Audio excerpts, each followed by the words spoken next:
Happy New Year, everybody. Matt Sinister here to report to you for week 4 of my juice fast. Feels good saying that, week 4. That means the fast is almost over. It ends this coming Wednesday, which will be January 4th. And there'll be a few days of, mostly fasting, just drinking juice. So I'll be having an apple for lunch. Um, but that's it. You got to slowly ease your way back into food. If you run out and when you hit day 31 and you run out and order a big meal, you're going to be regretting it. It's going to hurt. Your digestive system has been practically shut down for the past 30 days. In my case, the last 30 days. So I'm going to slowly ease my way back into it. I weighed in at 277 this morning. It's 28 pounds lost. So 2 more pounds to go, and it'll be 30 pounds in 30 days. And I'm pretty confident it'll happen. I've been pretty much averaging a pound a day. And then if I go a day where I don't lose weight, the next day I lose 2 pounds, sometimes 3. So, it feels pretty good. It was a hell of an accomplishment. And it was nice to accomplish something, because the last 6 years haven't been the greatest. There's been some good times, but 2007 started, 2008, I was battling cancer, through 2009, and and the people say that you beat it, man, you beat cancer. No, you don't beat cancer. You survive cancer when you do the traditional route of medicine, being chemotherapy and surgeries, which I wish I knew at the time about the Gerson therapy, of all these other alternative holistic therapies out there that have a better understanding of how cancer can grow. There's still a lot of studies. There's no definite cure for all cancers, but there is a lot of preventative ways and preventative steps you can take so you don't get cancer. And if you find out you have cancer, anybody hasn't looked up the Gerson therapy, you can get it for free on YouTube or watch it on Netflix. It's called the Gerson Miracle. And it's really not a miracle. It's just, proper nutrition. And, the reason the body gets sick is, in most cases, because it's not being nourished properly. But 70% of all diseases are because of lifestyle choices. And I've chosen finally to live a nutritious lifestyle, a nutritarian, vegan lifestyle. I'm not saying that's for everybody, but as far as being a vegan, I think that's a choice. But people really need to study and learn about what's going on with our food and why we're so sick. We're spending, billions on healthcare.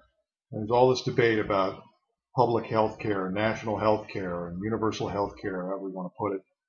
And it's all not necessary. I think we should have universal nutritional care, and give people access to the knowledge of this, to understand that you don't have to be sick.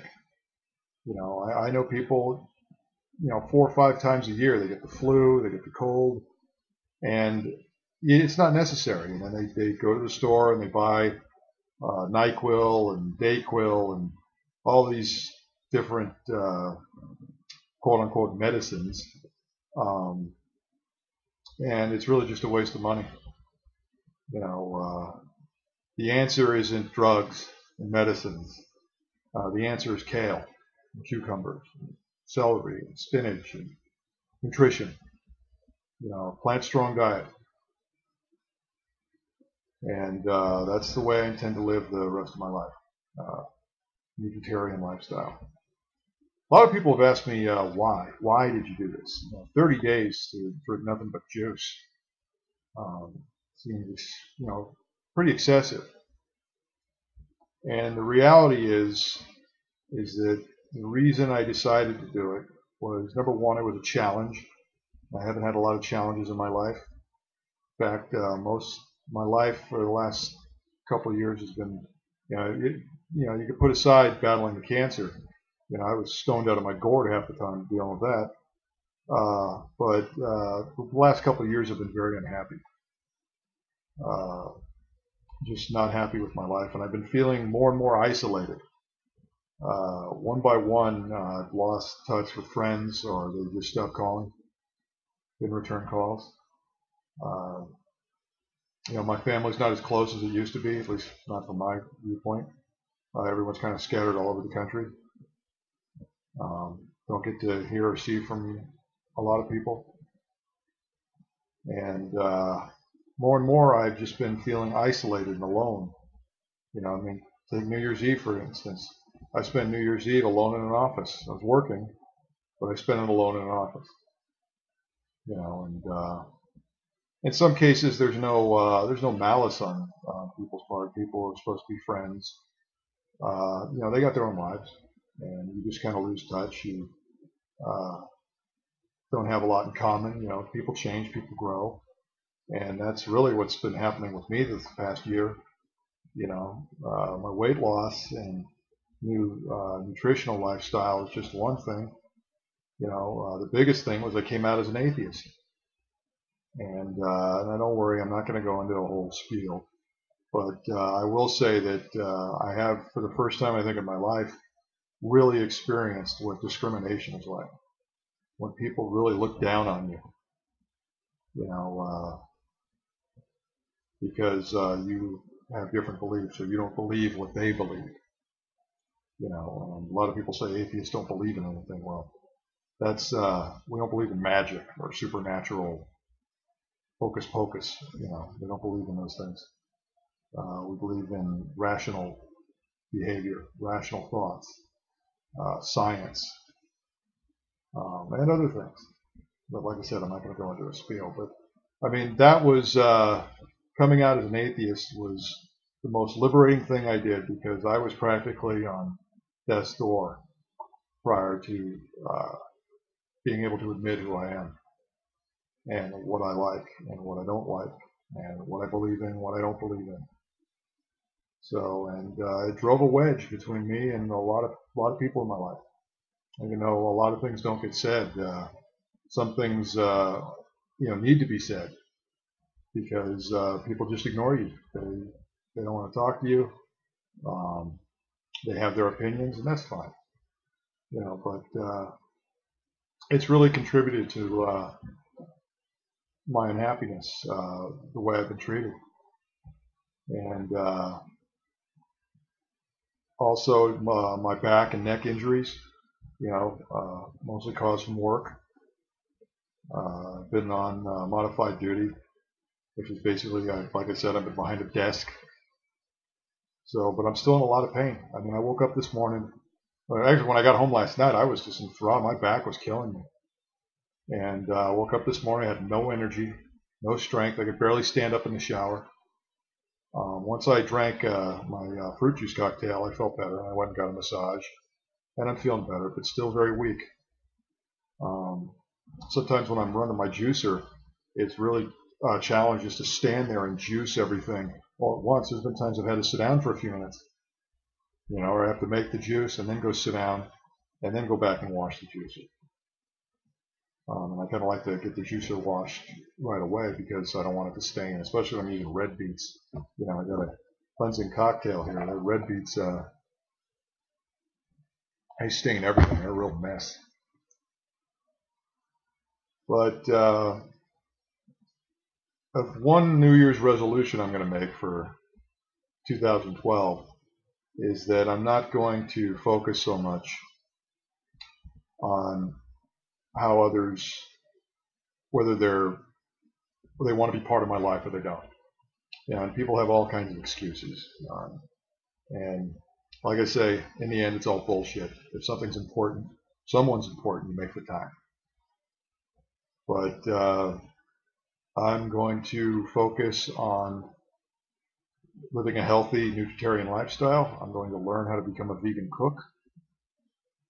And I hopefully will get into the same shape that I was in, even better shape that I was in at the peak of my wrestling career, or even better, but much lighter. My wrestling career, I think in 2000 I was about 285. So I'm the lightest I've been since I was 18, 19.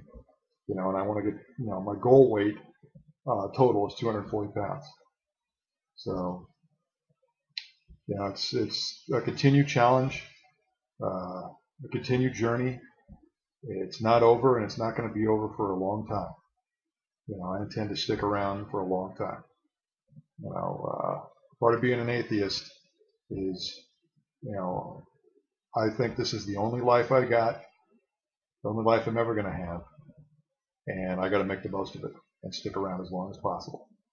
Which, I've been suicidally depressed in the past. Actually, the juice fast really lifted a lot of the fog, because there were still close calls where you get into this zone and you're just like, you're not thinking clearly. I've had nights where it's been really bad, and then I woke up, I fell asleep, and I woke up hours later, not even really sure of what I was thinking or what I was doing, and I find a suicide note. And I mean, I can tell you now that that's not going to happen. I've never felt better about myself than I do now. Yes, I still feel very isolated, and that's part of the reason why I'm doing the juice fast and changing my lifestyles, because I have to admit that most of the time I'm not the most pleasant person to be around. It can be very depressing being around me, because I at times, people ask me questions, I tell them the truth. I don't sugarcoat things. I don't pour my heart out into their lap, but I tell them the truth. How you feeling? I'm not feeling too good today. And you go out to a bar, hey, you want some of this? People put mozzarella sticks and chicken wings and all that stuff, and I tell them I can't eat it, and they ask me why, and I tell them, and it kind of bums them out, because they're just trying to have fun. They don't want to think about things like that, and I get that. But the reality is we do need to think about things like that. But so, at times I'm just not the most pleasant person to be around. I'm going to change that. I'm going to change that tenfold. And if you're curious why I'm wearing the beanie, it's because I'm growing my hair back out. I'm reaching that beaker stage where my hair is sticking straight up, and if I gel it back, there's still parts of it that are sticking out. So that's why I got the beanie on. But I'm going to be back on Wednesday, January 4th, to break my fast. People have been supportive and have been in my corner through this. Thank you so much. And I'll see everybody on January 4th. Goodbye.